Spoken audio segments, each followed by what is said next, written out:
조갑제 TV 시청자 여러분 안녕하십니까? 2023년 7월 20일 오후 1시 30분입니다.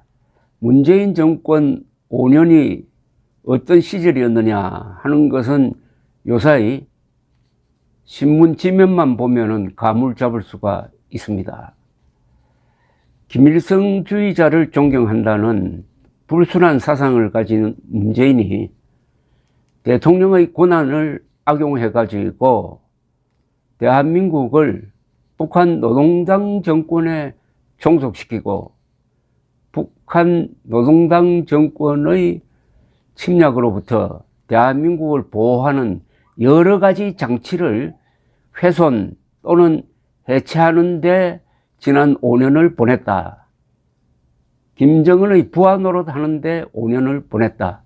김정은을 위해서 복무했다고 봐야 한다 하는 것이 저의 시각일 뿐만 아니라 정상적인 사고방식을 가진 국민이라면 누구나 저와 공감할 것이라고 생각합니다.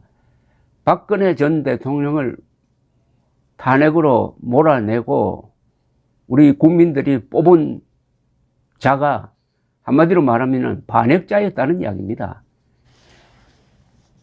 윤석열 대통령은 지난 자유총연맹 창립기념 연설에서 이 문제에 대해서 대통령으로서의 입장을 밝혔습니다.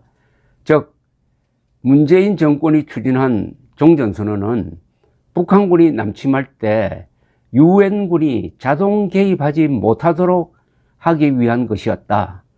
쉽게 말하면 남침하는 북한군에게 길을 열어주기 위한 것이었다. 반역적 책동이었다라고 정확하게 규정했습니다. 국군 통수권자가 그런 이야기를 한다는 것은 문재인 정권은 반역 집단이었다는 것을 간접적으로 표현한 거죠. 그런데 문재인 정권 시절에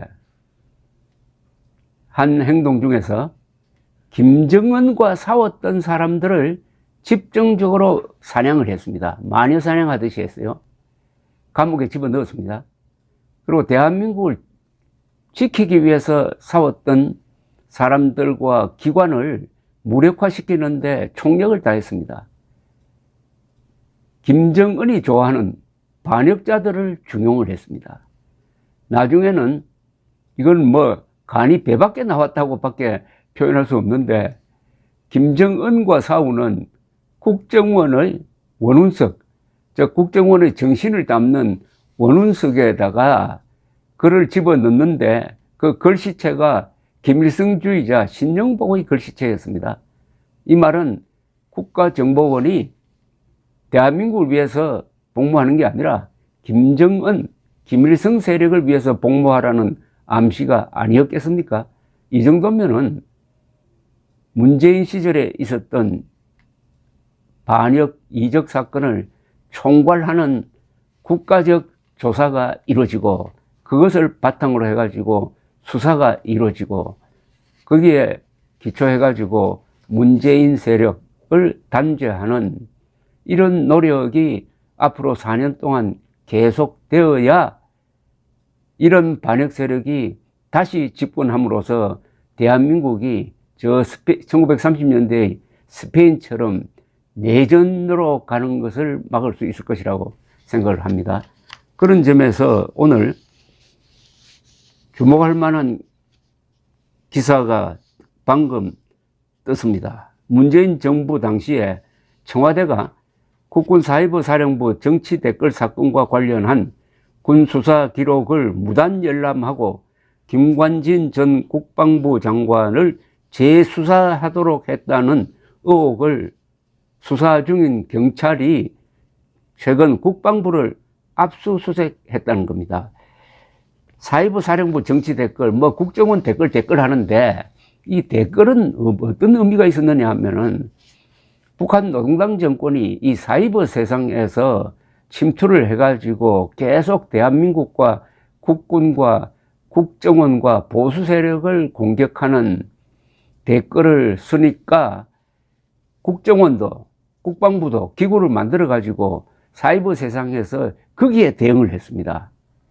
거기에 대응하는 과정에서 자연스럽게 북한 편을 드는 좌익 정치인도 비판을 했어요.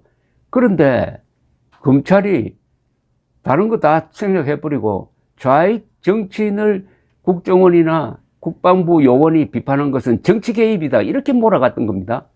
아니, 애국적인 정치인을 비판했으면 몰라도 북한 편 드는 정치인을 비판한 것을 그걸 범죄로 몰면은 도대체 어떻게 하면 되는 겁니까? 우리 검찰 역사상 참 수치스러운 수사의 기록을 남긴 바가 있습니다. 거기에 김관진 장관도 말려든 거죠.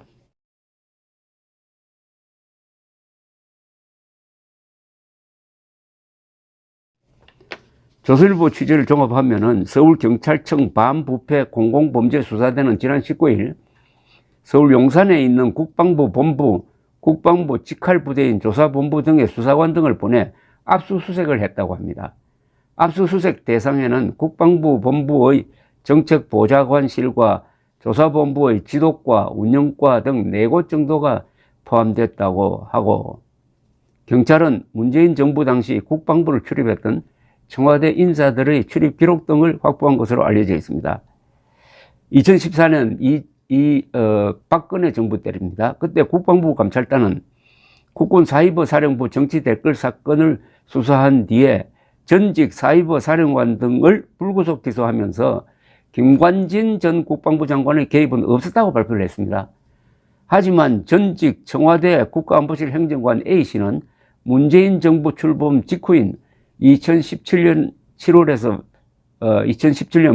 9월 사이 국방부와 국방부 조사본부를 수차례 방문해가지고 국방부 사이버 사령부 정치 댓글 사건 수사 관계자들을 만나서 왜 축소 수사를 했는지를 따지고 이미 마무리된 군 수사 기록을 영장이 없이도 청와대로 가져오게 해가지고 무단으로 열람했다는 의혹이 제기되어 왔습니다. 그리하여 A 전 행정관이 국방부 등을 방문한 지 석 달 만인 2017년 11월 이 김관진 전 장관을 재수사를 해가지고 구속시키고, 그러나 11일 만에 구속 적부심으로 풀려났습니다.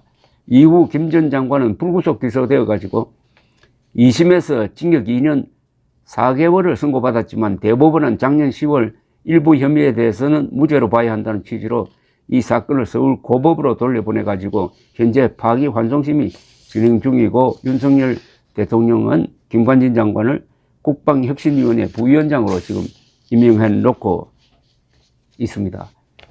김관진 장관을 표적으로 삼은 것은 뻔하지 않습니까? 김정은이 가장 싫어했던 국방부 장관이 김관진이었으니까 그 김정은의 부하 노릇했던 수석 대변인이라는 조롱까지 받았던 문재인도